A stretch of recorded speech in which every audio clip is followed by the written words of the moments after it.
To start off, we would like to acknowledge that today is Earth Day. On a day that honors environmental concerns and encourages civic action, Cathy and I are honored to be presenting our climate change presentation to all of you. Let's get started. Today, one of the most pressing emergencies of the world is the growing climate crisis. With a problem that requires urgent care and attention, what is influencing the much-needed advancement and growth? Worldview. Worldview plays an immeasurable role in what a person does. It not only impacts how one understands and makes sense of the world, it also influences how one expresses themselves to the world. More specifically, the worldviews of our politicians and leaders are especially important. For how they choose to view and express themselves is not only what will guide and motivate the systematic changes needed to conquer climate change, it also influences the perspectives of billions in our population. In this presentation, we will be examining the U.S. government and the contrary worldviews the two American political groups have on climate change, worldviews that will directly impact the future of our planet. Why the United States? The American government is unique for it acts as a major keystone for change around the world. The United States has an immeasurable economic, military, and cultural influence around the world. Meaning whatever America does against climate change will largely influence and trigger climate action plans around the world. But there is one major thing blocking forward thinking in the United States. For the past decades, climate change legislation in America has been slowed and even blocked by the Republicans, the largest climate science denying political group in the world.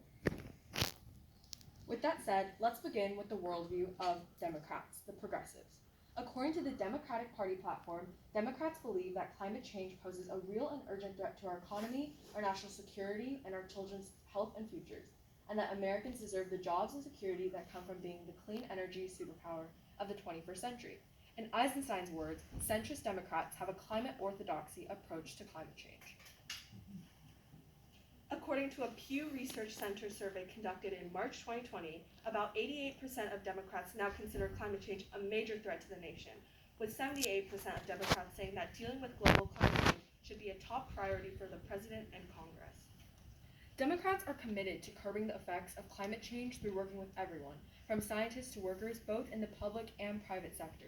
One way Democrats have displayed this ideology has been through the Green New Deal, a congressional resolution that was introduced by Alexandria Ocasio-Cortez and Senator Ed Markey in 2019.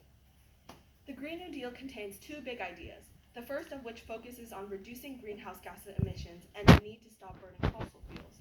And the second part contains a set of promises for how Americans will be protected during the transition away from fossil fuels, guaranteeing jobs, public investments, high-quality health care, and more. It aims to not only solve climate-related issues, but also problems such as inequality, discrimination, and white supremacy.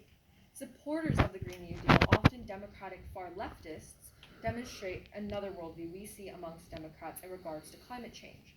They hold what Eisenstein would call a climate justice and system change worldview, where climate change is accepted and addressed as both a pressing emergency, but also as a vessel to solve other societal flaws.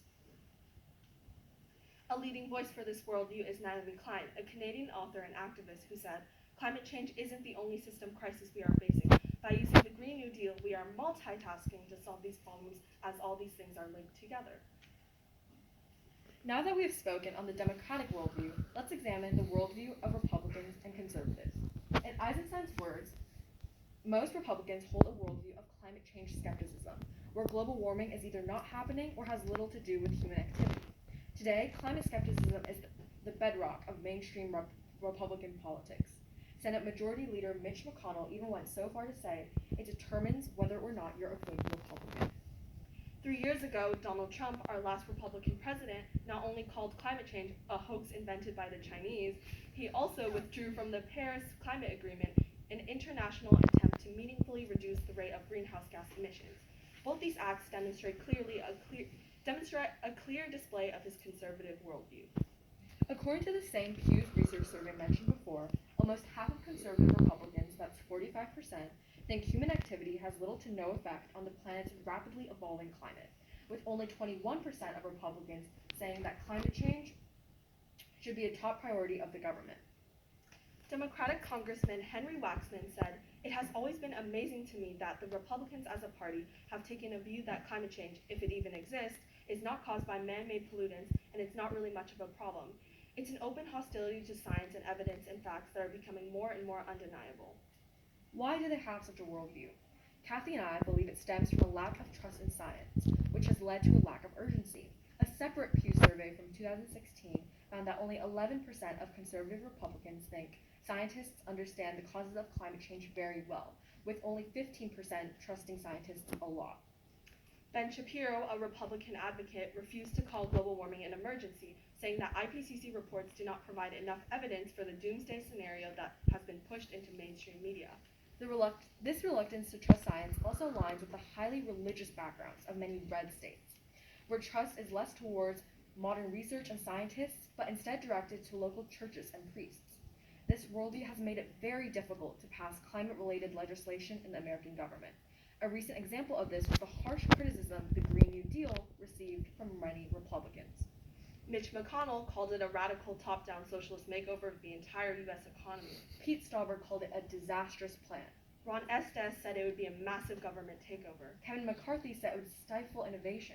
And Joni Ernst said it was wasteful and overpriced. The response Democrats received from the Republicans is only one example of pro-climate change legislation that has been stopped by the conservative worldview in the past years. If these conflicts between the two political parties are never resolved, our war against climate change will never come to an end. We hope that through our presentation today, you have learned a little more about how America's two political parties, the Democrats and the Republicans, view climate change, and have understood the importance of worldview in such a political climate.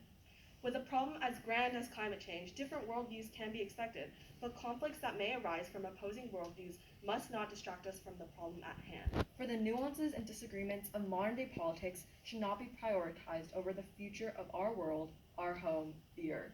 Happy Earth Day!